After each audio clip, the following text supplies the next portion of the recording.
alteraciones funcionales importantes. ¿De acuerdo? Mi nombre es Meiser López, yo soy ortopedista y cirujano de mano y miembro superior del Hospital San Vicente y la Universidad de Antioquia. Como en toda patología, la anamnesis, que hace parte de la historia clínica, es vital para lograr sospechar algunas lesiones que a veces no son evidentes al examen físico. Ese examen físico también debe ir en busca de eso que sospechamos a través de la anamnesis y siempre nos ayudamos de unas imágenes diagnósticas. En el trauma musculoesquelético es bastante útil, supremamente útil utilizar las radiografías simples que afortunadamente pues están a disposición en muchas ocasiones, en muchos niveles de atención. La inspección, la palpación, percutir en algunos momentos.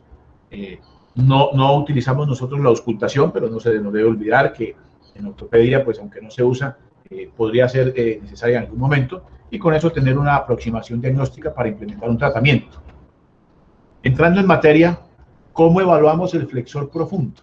¿Por qué les hablo del flexor o de los flexores?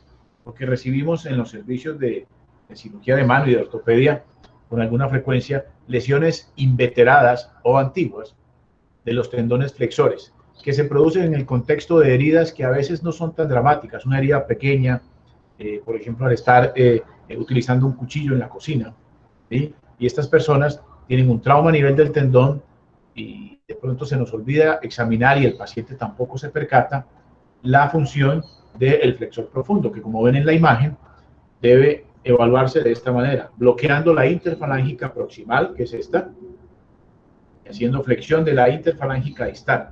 De esa manera podemos determinar si existe clínicamente una lesión del flexor profundo.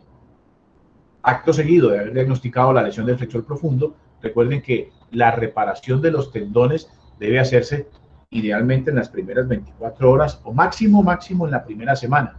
Estos tendones se van retrayendo poco a poco de acuerdo al nivel de la lesión, al nivel en que se presenta la lesión.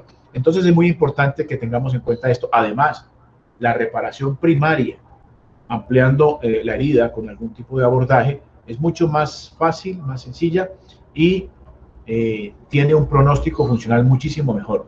Entonces, evaluar siempre la flexión del flexor profundo de esta manera, bloqueando la interfalángica proximal. No lo olviden. ¿Y cómo evaluamos el flexor superficial? Cuando las lesiones son un poco más proximales, ¿cierto? Recuerden que hay unas zonas flexoras en la mano. Entonces, cuando las lesiones son a nivel de la zona 3 o 4, ¿cierto? O de la zona 2 incluso, evaluar el flexor superficial implica bloquear los otros dedos, como ven en la imagen. Yo puedo bloquear los otros dedos y cuando le pido al paciente que haga flexión, él no va a poder flejar la interfalángica distal, sino la proximal. Si ustedes hacen el ejercicio, se darán cuenta que ahí estamos activando el flexor superficial. ¿Sí? De esa manera lo evaluamos. También es importante reconocer que existen muchas estructuras alrededor de estos tendones. Miren que la anatomía de la mano en los dedos es bastante compleja. Si bien no es necesario que usted aprenda al detalle todos los elementos anatómicos que hay en los dedos, ¿cierto? Porque probablemente se van a olvidar. Sí es importante que tenga claro algunos elementos gruesos o grandes desde el punto de vista anatómico. Aquí tenemos, por ejemplo, las poleas, ¿sí? Las poleas, que son las que se encargan de completar ese túnel fibro-óseo para que mecánicamente los tendones flexores puedan actuar y hacer el movimiento de flexión y extensión. Recuerden que hay unas vínculas. En ocasiones, cuando la ruptura es distal a la víncula, es decir, si estas son las vínculas, que son las zonas que llevan irrigación al tendón, cuando la lesión es a nivel distal de la víncula logra contener un poco la retracción de ese tendón. Sin embargo, no siempre es así. Las vínculas, como les digo, se encargan de nutrir al tendón, aunque el tendón también se nutre por inhibición dentro de toda esa vaina tendinosa con el líquido peritendinoso. Es muy importante que tengamos en cuenta esto. Una cuña en relación con las poleas, y que es un tema de consulta frecuente. El dedo en gatillo, que es ese bloqueo para la flexoextensión, ¿cierto? Se presenta usualmente, en la gran mayoría de los casos, por alteraciones a nivel de la polea A1, es decir, a este nivel. Puede existir entonces una compresión por parte de esta polea que está engrosada, y o puede tener el tendón un quiste, que también genera un tope para poder pasar a través de esa polea. Eso como cuña no hace parte de las lesiones que estamos tratando, pero es importante que no lo olvidemos, porque es una consulta bastante frecuente. Entonces, las lesiones tendinosas, miren ustedes esta imagen, la cantidad de estructuras tendinosas. Esta es una zona palmar, esta es la zona palmar, miren aquí las poleas cómo se ven de bien. Entonces, esta cantidad de tendones a nivel de la mano, en la palma y en los dedos, hace que esta anatomía sea importante para su reconocimiento. Miren esta lesión, por ejemplo. Es una lesión, como les decía, casi que puntiforme, menor de 1 centímetro, pero que genera una alteración de la flexoextensión porque hay una lesión del tendón. Y cuando el paciente llega de esta manera, ya cicatrizado, inveterado, porque es antigua, ¿cierto? Es mucho más compleja la reconstrucción y mucho menos predecible el pronóstico. Es muy importante hacer el diagnóstico, sospecharlo desde el principio. Las lesiones tendinosas, cuando son de este tipo, inveteradas, implican unos abordajes muy grandes, reconstrucción de poleas. Miren, aquí estamos haciendo una reconstrucción de la polea y haciendo la tenorrafia de este tendón.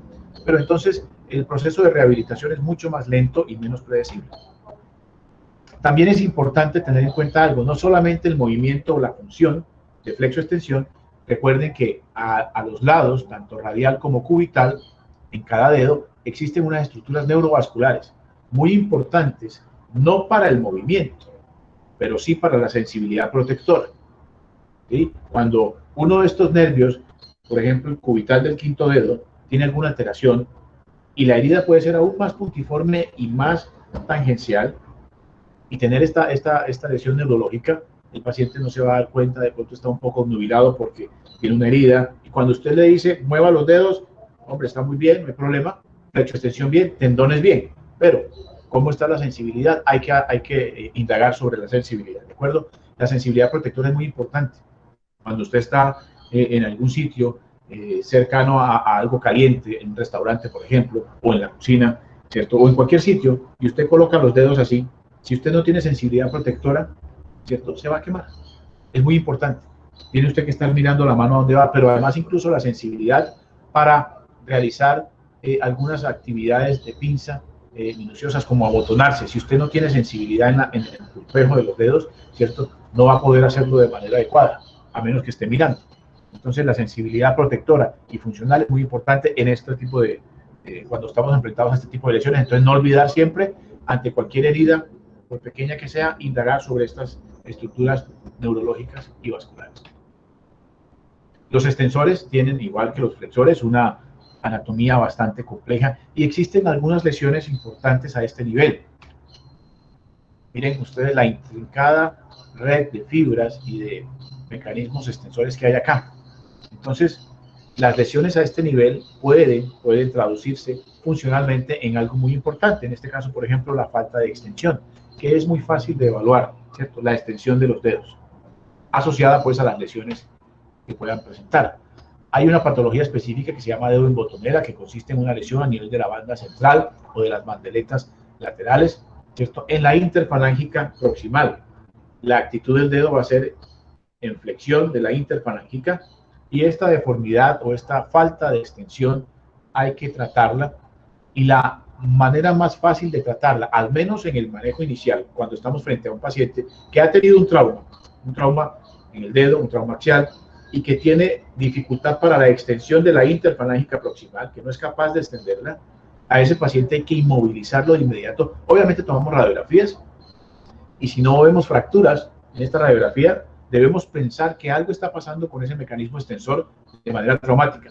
Recuerden, no debemos dejarlo así simplemente y decirle, bueno, vamos a mandarte a algún sitio donde el cirujano de mano, el ortopedista, el cirujano plástico, alguien para que te evalúe.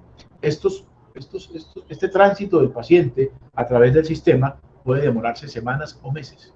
Entonces es muy importante que desde el inicio el médico general, que definitivamente es quien marca el pronóstico de todos los pacientes, porque es quien primero enfrenta al paciente, es el primero que lo evalúa, de inmediato le hagan una inmovilización. Sospechemos que hay una lesión tipo dedo en botonera, cuando hay este tipo de deformidades o de disfunción para la extensión de la interfalángica proximal, y le coloquemos una inmovilización de esa articulación, de tal manera que quede en extensión la interfalángica proximal.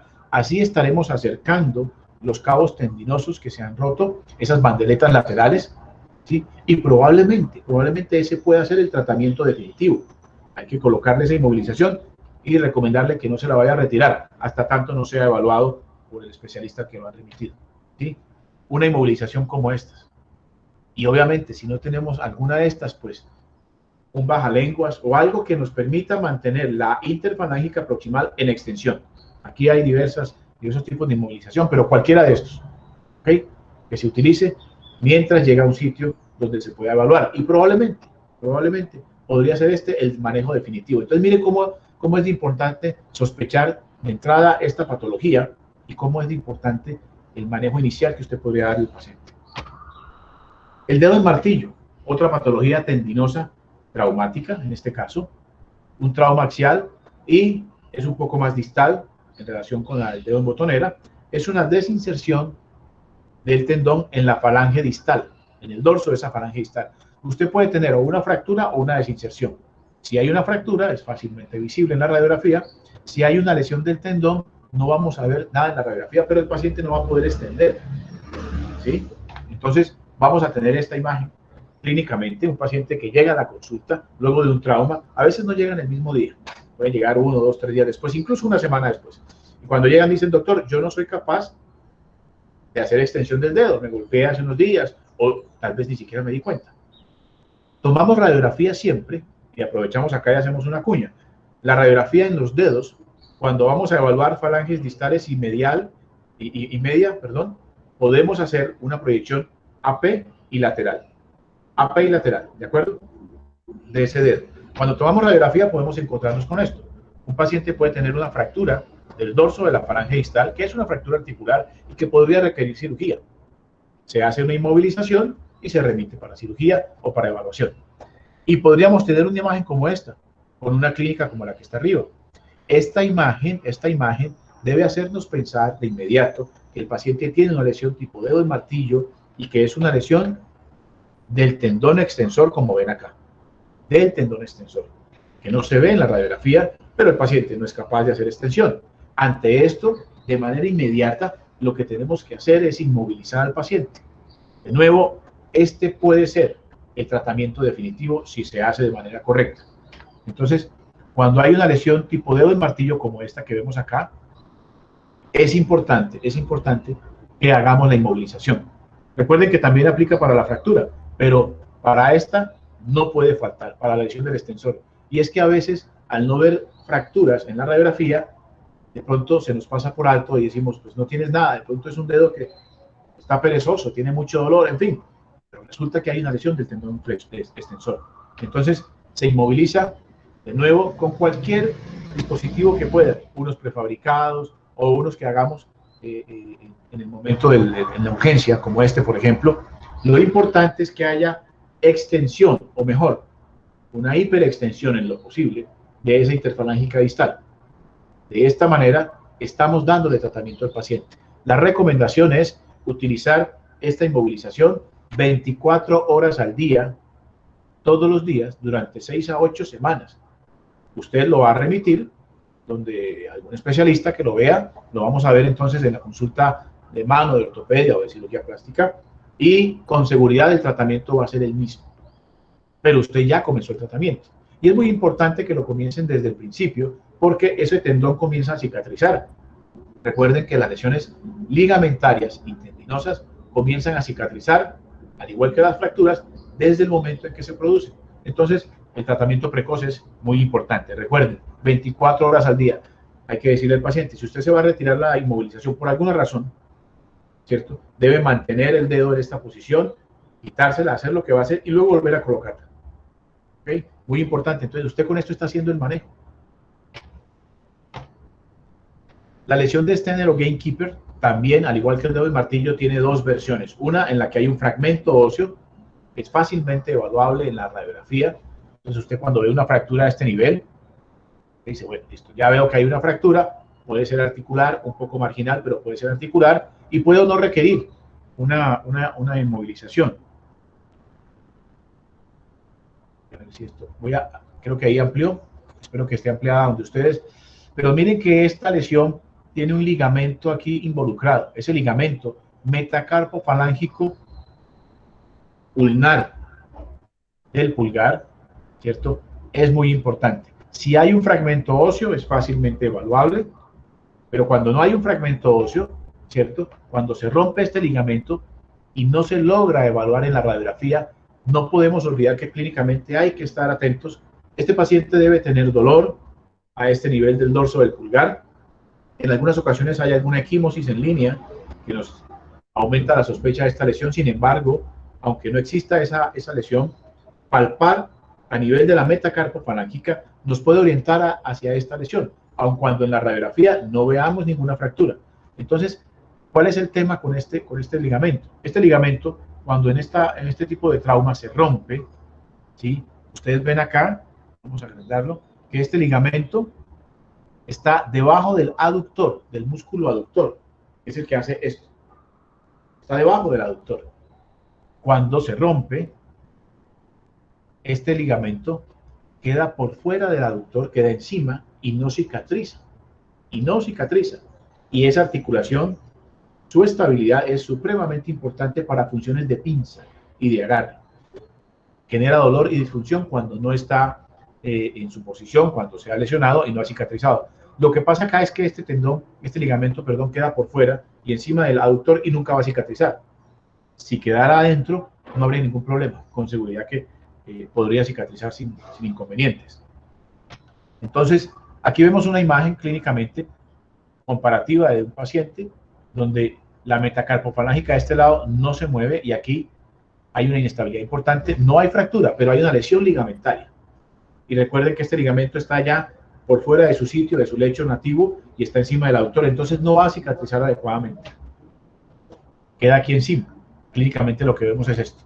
Ese paciente con esa lesión, ojo, con esa lesión, no tiene fractura, pero ese paciente necesita cirugía cuando tiene un tipo de lesión como esta. Y lo ideal es que se haga en la primera semana, 7 a 10 días máximo, porque recuerden que esos muñones se van encogiendo, van cicatrizando. Entonces, la cirugía es mucho más sencilla y el pronóstico es mucho mejor si se hace de manera precoz. No olviden, por favor, buscar esta lesión que es muy importante. Este es un ejemplo de un paciente, miren aquí el aductor, aquí está el muñón, ¿cierto? Y este paciente se lleva a cirugía, se levanta este músculo aductor y se reinserta nuevamente aquí a este nivel, acá, se reinserta nuevamente a este nivel el ligamento. Usualmente se desprende de acá, queda pegado al metacarpiano y se desprende de aquí esa avulsión. Entonces fíjense que es muy importante esto. Fracturas del escafoides. Esta es mucho más frecuente, de pronto más conocida. Seguramente habrán visto alguna fractura del escafoides en alguna de sus rotaciones. ¿Qué es lo importante acá? Que en algunas ocasiones la fractura del escafoides no se logra evidenciar. Es un paciente que tiene un trauma en la muñeca en hiperextensión y que tiene unos signos clínicos característicos, ¿sí? Que son el dolor en la tabaquera anatómica o el dolor en el polo distal del escafoides o el dolor con la compresión axial del pulgar. Uno de estos signos o más positivos en el escenario de un paciente con un trauma en hiperextensión de la muñeca, al que le tomamos inicialmente una radiografía apilateral y no vemos fractura, nos debe hacer pensar que puede estar pasando algo en ese escafoides, ¿sí? En algunas ocasiones, incluso si hay una clínica muy sugestiva, un trauma en hiperextensión y hay un dolor puntual a ese nivel, a veces nos vamos de una vez a un test de escafoides. Son varias proyecciones de la muñeca. Una proyección con puño cerrado,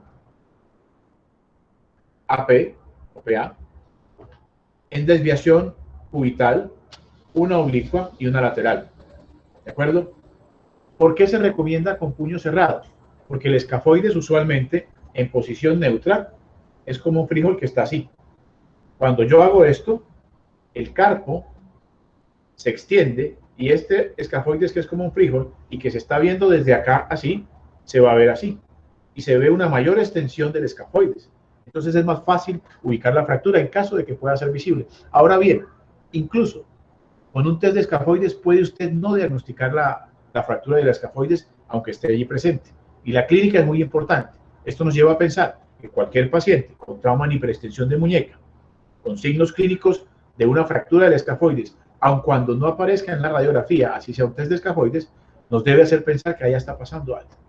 Y si tenemos la opción, podemos hacerle una tomografía al paciente, aunque la resonancia es más sensible, es más fácil acceder a una tomografía hoy en día, de manera muy expedita en la urgencia, entonces ordenamos una tomografía.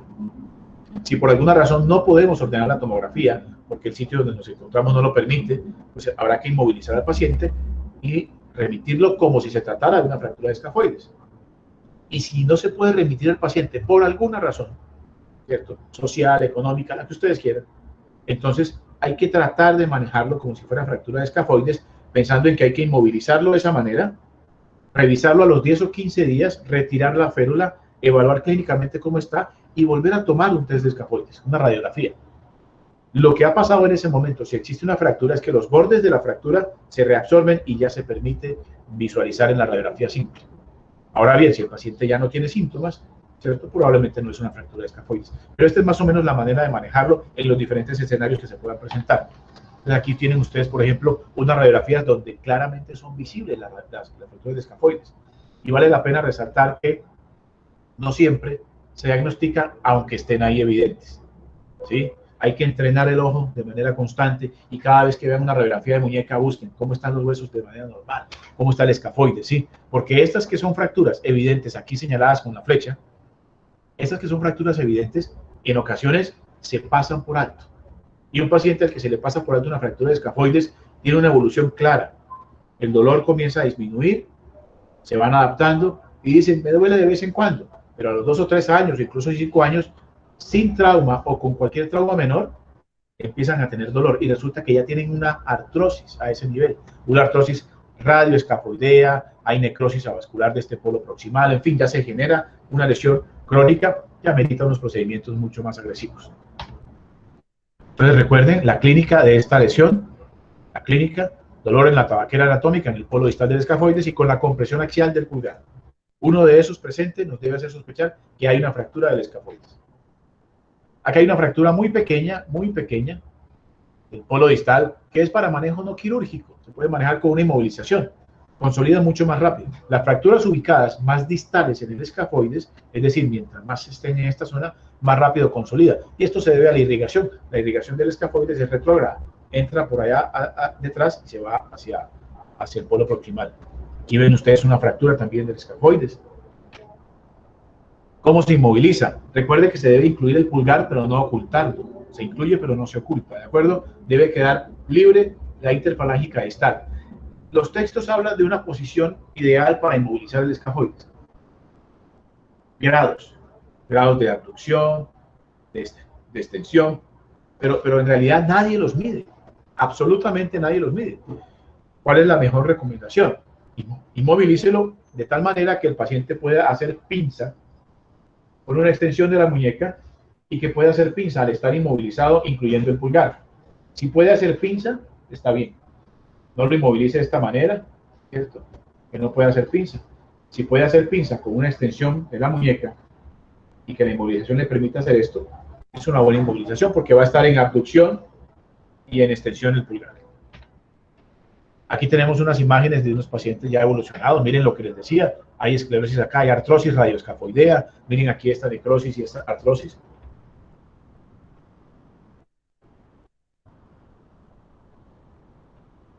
Son lesiones tipo SNAC, es la sigla, pero es básicamente una necrosis avascular del escafoides con un colapso del carpo que genera obviamente síntomas de dolor y procedimientos que nos obliga a procedimientos un poco más radicales. En este caso, el paciente A de arriba y el paciente B de abajo. ¿Sí? Si ya algunos identificaron la lesión, ¿podrían decirlo alguno de ustedes?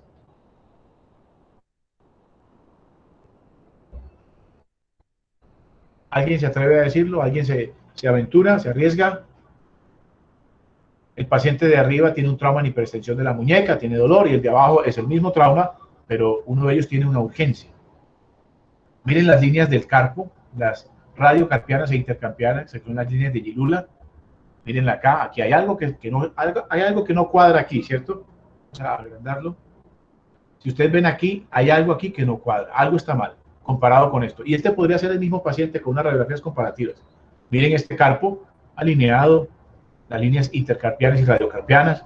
Mire acá, algo está pasando, y cuando nos vamos a este lado vemos 3C, que son los signos de las 3C que conocemos como la C del radio, la C del semilunar y la C del capitado.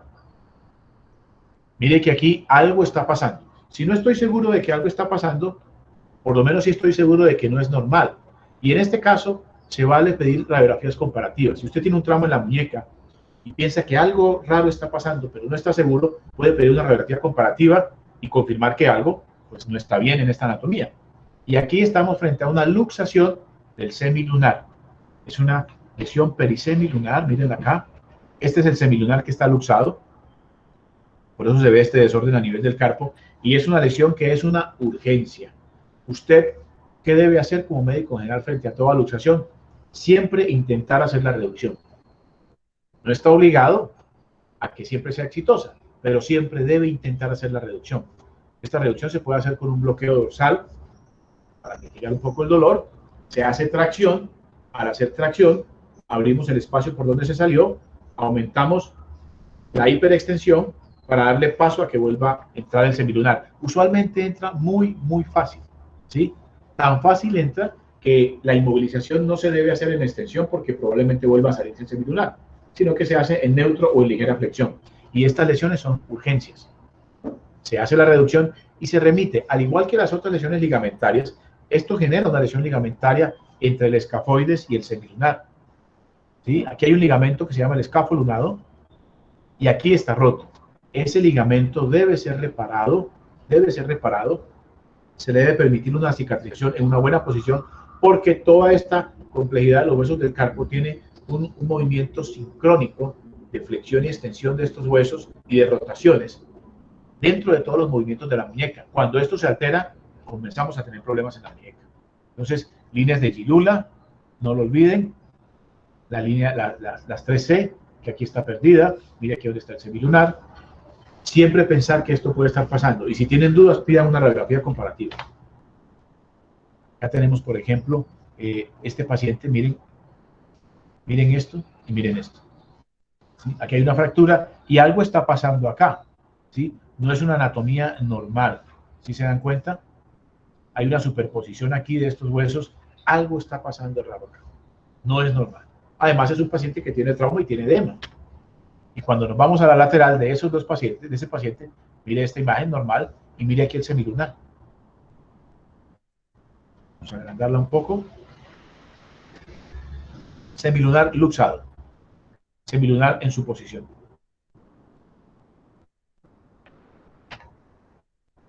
Mire acá. Algo está pasando aquí. Esta no es la anatomía normal del carpo comparada con esta. Entonces, cuando uno comienza a hacer esto, pues ya lo ve un poco más fácil. Entonces, este es el mecanismo mediante el cual este paciente tiene una luxación, ¿sí? Y haciendo hiperextensión y haciendo presión podemos volver a introducir el semilunar en su posición. Estos son los pasos o el mecanismo a través del cual se luxa el semilunar. Pero como les decía, hay una lesión del ligamento escafolunado. Y aunque usted no tenga una luxación, usted puede tener una diastasis. Mire que aquí, esta está un poco borrosa, mire la imagen y la proximidad que tienen estos dos huesos, el escafoides y el semilunar, y mire aquí cómo están separados. Siempre nos debe llamar la atención. Un paciente con un trauma en la muñeca, en hiperextensión, aun cuando no tenga luxación, nos debe llevar a mirar el escafoide y el semilunar. Y si pensamos que hay una separación indebida, una separación más allá de lo normal, podemos pedir una comparativa y certificarlo. Y este paciente, de nuevo, requiere una cirugía para reparar este ligamento que ustedes ven acá. Este ligamento es el escafolunado. ¿Okay? Entonces, luxación del semilunar igual remisión para cirugía. ¿Okay? Bueno, era muy corto el tema, son unas patologías puntuales que quería compartirles para que por favor no las olviden.